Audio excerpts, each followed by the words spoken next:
peso propio del material o determinación, obviamente, de carga muerta. ¿Sí? Bien. Seguimos.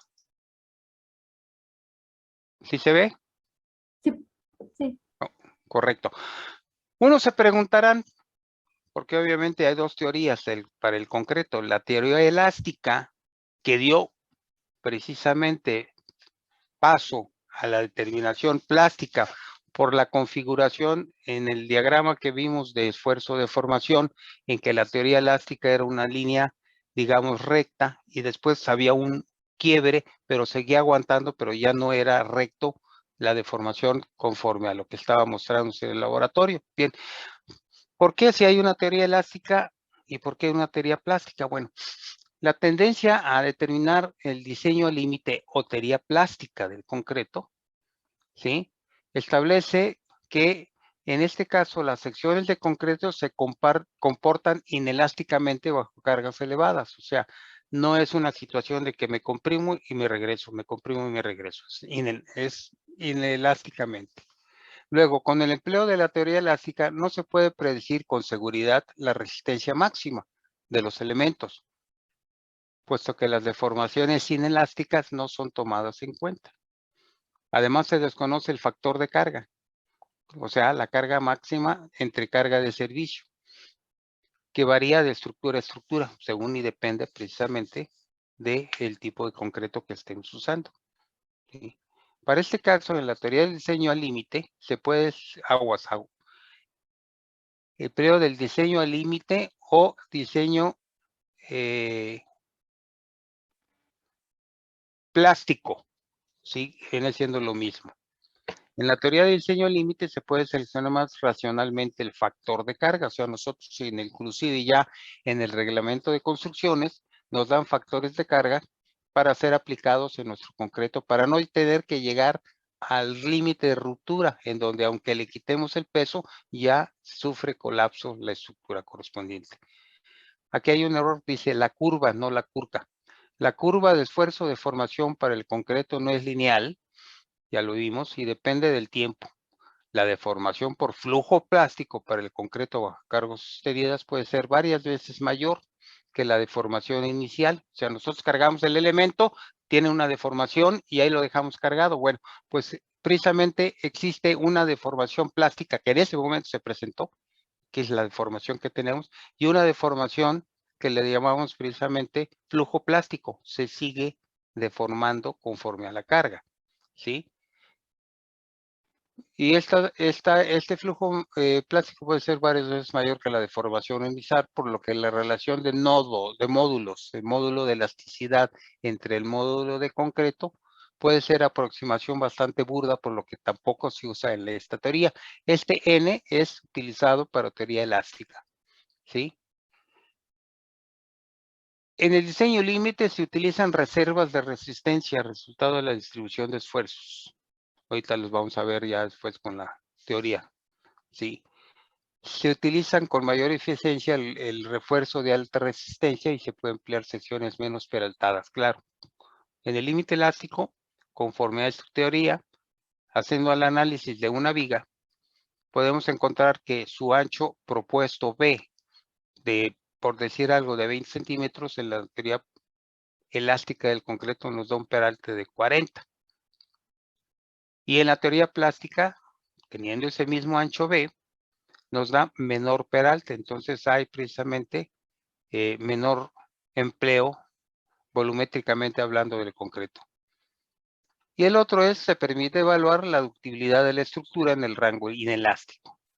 O sea, este aspecto es importante cuando se considera la redistribución posible de los momentos de flexión en el diseño y por cargas de gravedad y cargas por sismo. Esto es para la aplicación cuando tenemos el efecto de que en nuestra estructura, que en este caso serían marcos rígidos, ¿sí? Se aplican precisamente las deformaciones que pueden proporcionar tanto el sismo como la carga propia. ¿Alguna duda, jóvenes? No, profesor, ninguna. No, ahorita no. No, profe. Ah, sí, estoy bien. Ok. Suposiciones para el diseño de elementos estructurales según el ACI, o sea, el Instituto Americano del Concreto. El reglamento de construcción es americano y que está aplicado también en nuestro reglamento. Se presentan las siguientes suposiciones para el diseño de elementos estructurales sujetos a flexión, carga axial o ambos efectos cumplieron con las condiciones de equilibrio y compatibilidad de deformación. Para este caso, nosotros siempre en cualquier sección tenemos un eje neutro. El eje neutro es precisamente la distancia que corresponde a lo que es el límite para compresión en la parte superior y el límite para tensión en la parte inferior.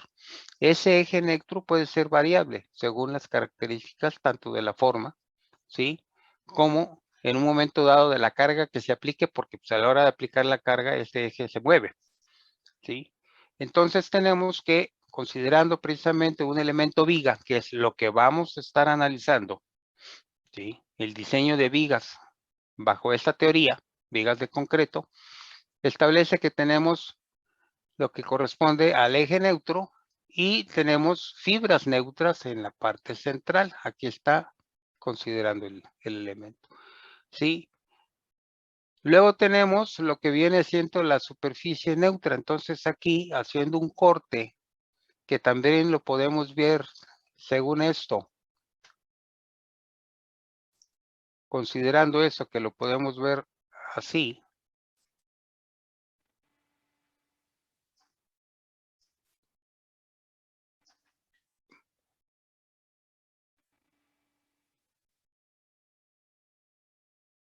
Uy, ya me equivoqué. Voy a borrar todo y lo voy a volver a hacer. Si ustedes se dan cuenta aquí, esto nos genera precisamente, siendo este el eje neutro, un diagrama triangular que se establece en esta cuestión. Estas son compresiones, jóvenes. Estos son tensiones. La combinación de ellos nos da precisamente lo que es el fenómeno del esfuerzo de la flexión. Bien, tenemos entonces que la máxima deformación unitaria en la fibra extrema de compresión del concreto se supondrá igual a 0.003. Este es un dato que vamos a utilizar. Aquí está el diagrama que les corresponde. Este viene siendo precisamente el eje neutro. El eje neutro, entonces, en este caso, está partiendo por aquí. ¿Sí? Por las características en un momento dado. ¿Por qué? Porque la distancia D es precisamente a lo que es el acero de refuerzo. En este caso está aquí. Si ven, hay una diferencia que está aquí, que viene siendo precisamente el recubrimiento. La distancia C es del eje neutro a la fibra más alejada del concreto a compresión, cuyo valor vale ya establecido por laboratorios en pruebas realizadas de 0.003. Y lo que corresponde a la deformación unitaria para el acero, deformación unitaria máxima, es sigma Y. Bien. Aquí estableceremos también correspondientemente a la siguiente parte. Aquí está. La resistencia a tracción del concreto en elementos sujetos a flexión se desprecia. En efecto, no hay tracción en este caso. ¿Sí?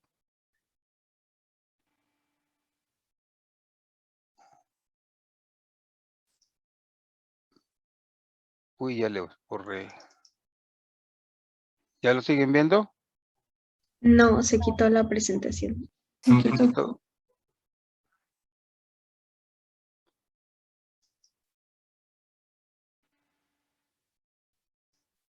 Espérenme.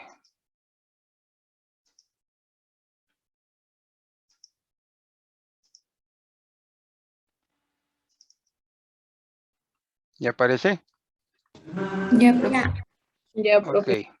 Entonces, este elemento es una viga que se le aplica carga, en este cargo es una carga uniforme, y es como el acordeón. Ustedes han visto cómo funciona el acordeón, que tiene muchos pliegues, ¿no? Ahí lo ven con los tríos de norteños y todo eso que hay en los restaurantes. Entonces, si usted abre el acordeón por propio peso, se cuelga. Y ven que los pliegues de la parte superior se cierran y los pliegues de la parte inferior se abren. Bueno, pues obviamente a la hora de cerrarse, establecen que arriba tenemos compresiones y abajo tenemos tensiones, ¿sí? Y anteriormente el diagrama correspondiente que teníamos que es para la teoría elástica, tenemos ahora que se cambió porque establecimos precisamente en laboratorio cómo era en realidad este volumen de esfuerzos que correspondían a la compresión. Y obviamente se establece para que esté en equilibrio que la compresión debe ser igual a la tensión. Quiere decir que en este caso, ¿sí?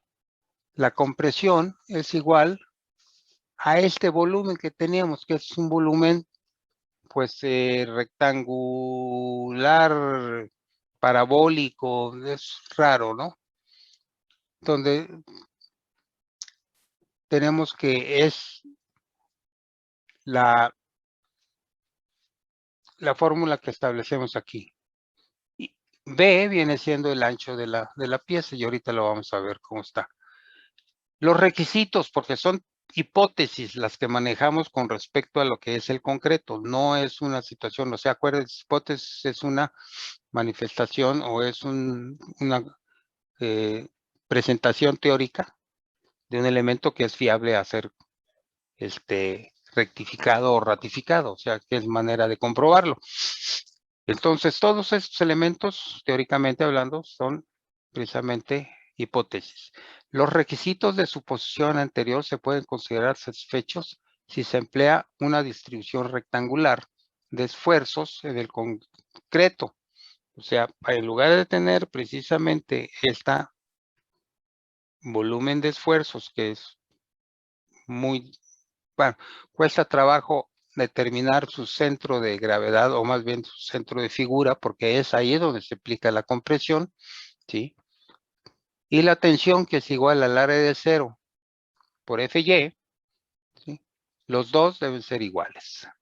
Entonces, el concreto, lo cual define como un esfuerzo en el concreto de 0.85 de F'C, que es precisamente el esfuerzo que aguanta el concreto en la teoría plástica.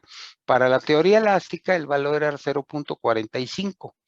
Para la teoría plástica se considera que 0.85. Este 0.85 de esfuerzo de F'C se supondrá uniformemente distribuido en una zona de compresión equivalente. Y esta zona está limitada por los extremos. Estos extremos de la sección transversal y una línea recta que es el eje neutro. Y esta distancia A sería igual a K1C. Ahorita vemos este diagrama. Y a partir de la fibra de formación unitaria máxima de compresión, la distancia C, que va a ser la distancia del eje neutro a la zona de compresión, ¿sí? Se va a llamar K1. Y este factor K1 deberá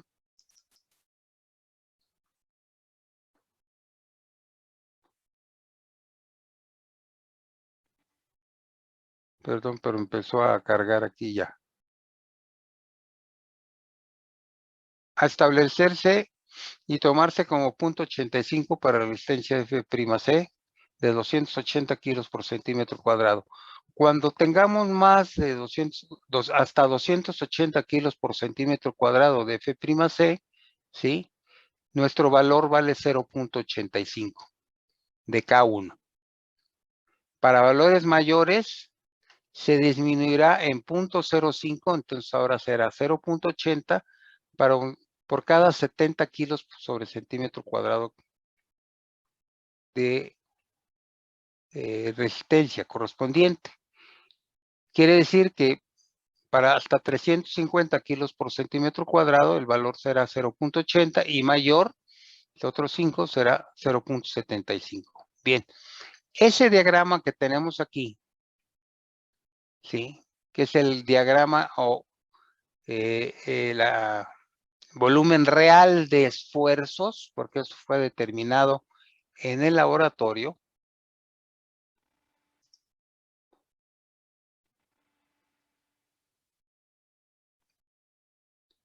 ¿Qué estoy haciendo, Dios mío? Se borró, ¿verdad? Sí, ya no se ve. Otra vez no se ve. Sí, profe. Acá está. Este diagrama que vemos aquí, que es la cuña real de esfuerzos, ¿sí? Se sustituyó por una curva o por un volumen rectangular, cuyo tratamiento para encontrar precisamente los centros de figura es más fácil. Por ejemplo, esta fuerza de compresión está aplicada en el centro de figura de nuestro elemento que ahora vale que es rectangular. ¿Cuánto vale este volumen o esta cuña de Whitman? Ahorita vemos esto. Vale 0.85 de F'C por A y por B, porque B precisamente es el ancho de la sección. Haz de cuenta que entonces estamos trabajando esta cosa así. Esto es la distancia B, que es precisamente lo que nosotros proponemos en nuestra viga de base. Y ¿sí? Corresponde a que la compresión es igual a 0.85 de F'C por A y por B, ¿sí? Y la tensión es igual al área de acero por Fy. La distancia que existe para la cuña rectangular de esfuerzos, que es esta, la distancia del centro de la aplicación de la compresión es A entre 2. Y la distancia A es lo que corresponde el límite del cuerpo rectangular. La distancia va de la fibra superior, última, a el acero. Volvemos al caso. Este espacio que tenemos aquí viene siendo el recubrimiento, ¿sí? Y en la cuña real de esfuerzos, que es esta de aquí, ¿sí? La curva vale 0.85 para compresión por C y por B. B, acuérdense ustedes, que viene siendo el ancho de la viga. Y la tensión sigue siendo la misma. No estamos perdiendo o inventando el hilo negro. Bueno, pero para determinar lo que viene siendo la deformación máxima del concreto, que es delta C, aquí sí trabajamos con lo que corresponde al diagrama triangular, ¿sí? Y aquí tenemos delta C y aquí tenemos delta S, ¿sí? Diagrama rectangular de esfuerzos que viene siendo este de aquí. Con este es el que vamos a estar trabajando para determinar todas nuestras fórmulas, haciendo una comparación con este cosa de aquí. Bien. ¿Alguna duda ahorita en lo que vimos? No, No, profe. Correcto. Nos estamos quedando sin tiempo. Nos quedan 10 minutos. Bueno, llegado el caso, nos reconectamos, ¿correcto? sí, arquitecto. Muy bien. Entonces, aquí el valor de la deformación unitaria máxima, ¿que cuánto vale, dijimos? A ver, despabilense, jóvenes. ¿Cuánto dijimos que vale la deformación? 0.85. No, 0.002. perfecto, 0.003. A compresión que se menciona en la hipótesis 2, es porque el anterior que estábamos viendo son hipótesis. Es producto de la medición hecha en un sitio, número de pruebas de laboratorio, como les dije, ¿no? Entonces no repetimos eso. Es un valor que ha salido y surgido por un sinnúmero de pruebas de laboratorio. En la suposición 3, a la hipótesis, se permite despreciar la atracción, correcto, ya no hay bronca. Y en la hipótesis 4 se está demostrando el comportamiento inelástico del concreto a esfuerzos elevados, es decir, que la relación de esfuerzo de formación no sigue una línea recta, eso ya lo dijimos también. La hipótesis 5 se basa en que una solución presentada por Whitney, que es precisamente el que al determinar en el laboratorio que este era muy engorroso el encontrar, porque tendríamos que entrar en análisis de infinitesimal correspondiente a la integral del elemento de un puntito chiquitito. Claro que ustedes escuchan integrales y se les paran los cabellos de punta, ¿verdad? Entonces, hizo un diagrama rectangular que es mucho más fácil porque es una figura conocida de determinar precisamente los elementos de esfuerzo, ¿sí? Entonces ya vimos que el método de Whitney consiste en suponer una distribución uniforme de esfuerzos, como estás viendo en el rectángulo, con una intensidad igual a 0.85 de F'C, actuando sobre una línea limitada.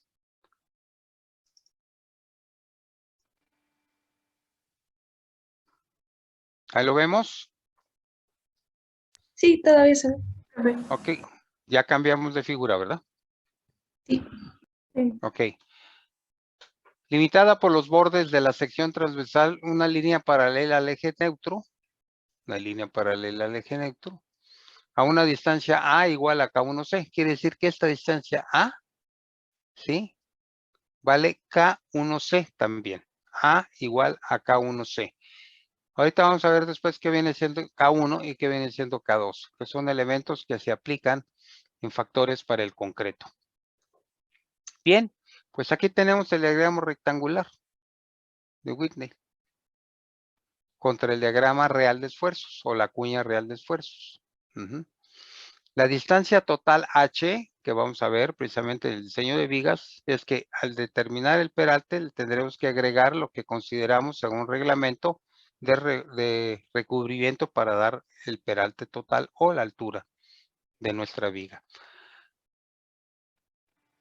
Decimos aquí en Whitney, el volumen de la cuña rectangular de esfuerzos tiene que ser igual al volumen de la cuña real de esfuerzos. O sea, el valor de este rectángulo debe ser igual al valor de este rectángulo parabólico, curvo, figura. La profundidad A entre 2 de la resultante de las compresiones en la cuña rectangular tiene que ser igual a la profundidad K2 por C en el diagrama real de esfuerzos. O sea, este K2 por C debe ser igual a A entre 2. Y de acuerdo con... Y se cumplen estas dos condiciones de la disposición. Entonces, las fuerzas no se alteran en este caso porque deben ser iguales. Y de acuerdo con la posición 5 antes mencionada y observando la figura arriba mostrada, la compresión total C en una cuña rectangular es lo que dijimos ya, la compresión es igual a 0.85 de F'C por A y por B, que es un volumen para encontrar la fuerza C. Si llamamos a K1 de la misma figura como la relación entre el área real de compresiones y el área del rectángulo circunscrito a este diagrama, el volumen de cuña de real de esfuerzos puede escribirse así.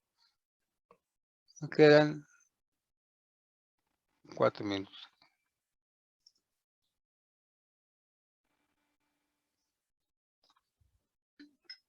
.85 de F'C por K1 por C por B. K1 C viene siendo A. ¿De acuerdo? Sí.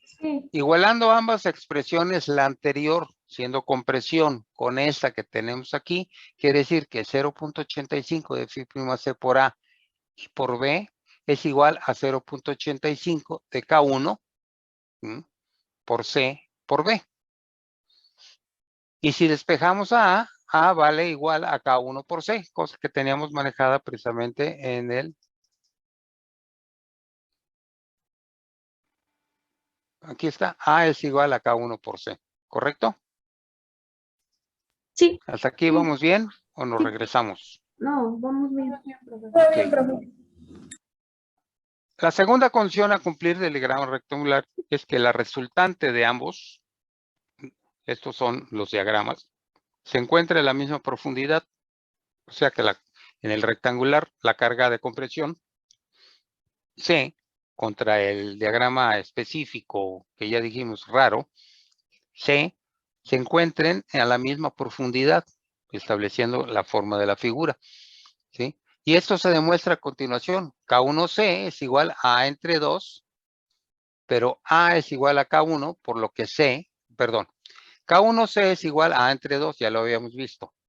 La distancia de la carga hacia la parte última del diagrama.